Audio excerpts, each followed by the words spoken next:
अगर आपको पता चले कि अब बनने के बाद आप सांसद को नहीं आने। एक कहानी बताता हूं। बताइए। जिस दिन मैं आपको मिला था उसी दिन हुआ था। आपको याद होगा उसी दिन बीजेपी का मैनिफेस्टो निकल रहा था। Yes, that's a very important story. Please tell my viewers Yediyurappa कैसे बैठे हुए थे, बताइए। हमें पहले कहा गया ये मैनिफेस्टो निकलेगा, वो भी 5 स्टार होटल में था। आजकल मैनिफेस्टो बीजेपी के भी 5 स्टार होटल में ही निकलते हैं। क्यों बीजेपी के क्या भाई, किस सबके वही निकल रहा है? वही मैं कह रहा था ना, सब पार्टियां 5 स्टार कल्चर हो गए। खास करके कर्नाटक में होता है। मुझे मालूम नहीं कांग्रेस का कहां निकला, तो मैं ये नहीं कह सकता, लेकिन बीजेपी का उसी दिन निकल रहा था। पहले हमें बताया गया ये 9 बजे सुबह होगा मैनिफेस्टो रिलीज। फिर हमें बताया गया क्योंकि जेपी नड्डा जी लेट हैं या लेट आ रहे हैं और बोमाई जी भी बाहर है, कैंपेन कर रहे हैं, इसलिए हम 9 बजे की बजाय 10 बजे ये मैनिफेस्टो रिलीज होगा। हमने कहा ठीक है। तो मैं पहुंच गया 10 के 10 मिनट पहले। 10 बजे एक व्यक्ति आते हैं वहां और एक कुर्सी पर बैठ जाते हैं, 2-3 लोग उनके साथ, एक राज्यसभा एमपी जो उनके नजदीक है वो आते हैं। वो वहां बड़े चुपचाप से बैठते हैं। उनका नाम BS येडियुरप्पा। 10 बजे 10 बज गए, 10:10, 10:20, 10:30। 10:30 के बाद बहुत एक तरह से उस रूम में तामझाम होता है। क्यों? क्योंकि वहां सब आपके दिल्ली वाले बीजेपी स्पोक्स पर्सन एक के बाद एक आ रहे हैं। जेपी नड्डा जी उनके साथ आ रहे हैं और पूरा जो एक तरह से स्टेज है उसमें फोकस जेपी नड्डा जी पर हो रहा है। और यहां वह व्यक्ति, जिस व्यक्ति ने आपकी पार्टी वहां उभारी थी, जो आपके एक दक्षिण के आप कह सकते हैं रीजनल सत्रप है, उनको आप वहीं वो आ जाते हैं स्टेज पर, but he is not centre stage. मुझे याद आता है, मुझे कहा गया था यही हुआ करता था एक जमाने में कांग्रेस के साथ। कांग्रेस में बड़े बड़े नेता हुए कर्नाटक में। देवराज अरस का आपको जिक्र होगा 70 के दशक में, जिस तरह से फाइनली संजय गांधी ने एक तरह से उनको फोर्स किया कि वो पार्टी से निकल जाए। वीरेंद्र पाटिल, जिस तरह से राजीव गांधी ने एयरपोर्ट पे कहा कि हम एक नया मुख्यमंत्री ला रहे हैं।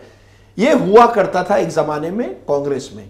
बीजेपी में एक तरह से जिस तरह से येडियुरप्पा के साथ ट्रीटमेंट हुई है, हालांकि बीजेपी आज कहेगी नहीं वो मार्गदर्शक मंडल में हम उनको नहीं भेज रहे थे, उनको हमने सम्मान दिया। आपने सम्मान तब दिया जब आपको पता चला कि उनके बगैर आप ये चुनाव नहीं लड़ सकते हैं।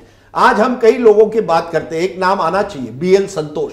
ये संगठन मंत्री हैं, RSS से हैं, कर्नाटका से हैं, पूरा जिम्मा उनका था। और उन्होंने ही कई जो बुजुर्ग नेता हैं उन्होंने कहा जनरेशनल चेंज चाहिए। देखिए जनरेशनल चेंज अच्छा होता है।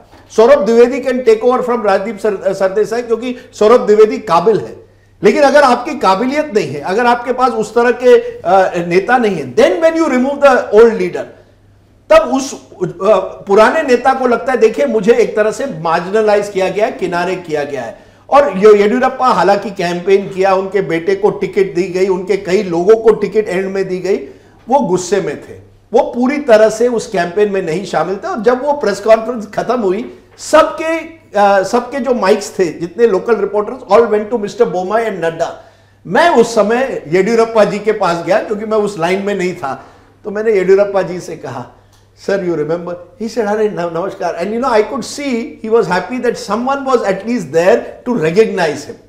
You see you have to realise, ये चुनाव में हम ये जो पुराने नेता होते हैं, और Yediyurappa is a mass leader. मैंने आज की तारीख में, शास्त्री जी कैन करेक्ट मी, पिछले 10 सालों में 2 मास लीडर कर्नाटक में देखे, एक सिद्धारमैया और एक येडियुरप्पा। बाकी जो नेता है अपने क्षेत्र में उनका प्रभाव है, DK शिव कुमार, MB पाटिल कांग्रेस से अलग, कुछ बीजेपी से भी हैं, HD कुमारस्वामी अपने इलाकों में। बीजेपी के पास कोई दूसरा पैन कर्नाटका नेता नहीं था। कांग्रेस के पास सिद्धारमैया था। देखिए अगर कांग्रेस के पास उस तरह की लोकल लीडरशिप नहीं होती तो कांग्रेस को भी मुश्किलात होती। कांग्रेस को आज यूपी में क्यों मुश्किल होती है, बिहार में क्यों, कांग्रेस कौन है लोकल लीडर? महाराष्ट्र में आज कांग्रेस की परेशानी क्या है? आपके पास कोई पैन महाराष्ट्र लोकल लीडर नहीं है जो वाकई लोगों के साथ एक तरह कनेक्ट कर सके। मैंने कई इलाकों में देखा कि सिद्धारमैया जी को जो लोग मिलते थे एक आदर से मिलते थे।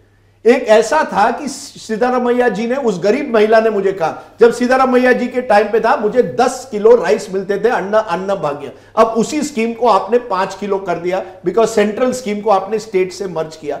ये छोटी चीजें होती है लेकिन लोगों के ध्यान में होती है कि उस नेता के टाइम पे मुझे 10 किलो राइस मिलता था, उस नेता के टाइम पे मैं इंदिरा कैंटीन जा सकता था। कई ऑटो ड्राइवर बंगलोर में जो मिले मुझे, वो कहते थे इंदिरा कैंटीन में हमें स्वादिष्ट खाना मिलता था। छोटी चीजें हैं, लेकिन उस नेता, यही तो है ना वेलफेयर इज पॉलिटिक्स करने के लिए आपको अपना ट्रैक रिकॉर्ड होना चाहिए। जब बाकी राज्यों में कांग्रेस को मुश्किलात क्यों होगी? क्योंकि क्या वाकई कमलनाथ ने उस तरह के वेलफेयर स्कीम्स किए मध्य प्रदेश में? ये उनकी टेस्ट होगी। लेकिन जरूर मैं कहूंगा सिद्धरामैया ने वो किया।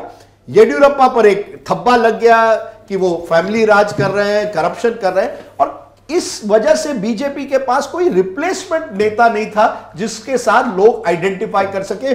Basavaraj Bommai to be honest अच्छे आदमी हैं, लेकिन फ्रैंकली मुझे एक बीजेपी का ही नेता सुबह बोल रहा था, वो इंचार्ज था एक एरिया का, उसने कहा हमने साफ कहा हमें बाकी नेता दिल्ली से भी भेज दिए, लेकिन बोम्मई जी का हमें जरूरत ही नहीं है। जब इस तरह के मुख्यमंत्री होते हैं, वीक मुख्यमंत्री, तो आप बताइए डबल इंजन कहां है?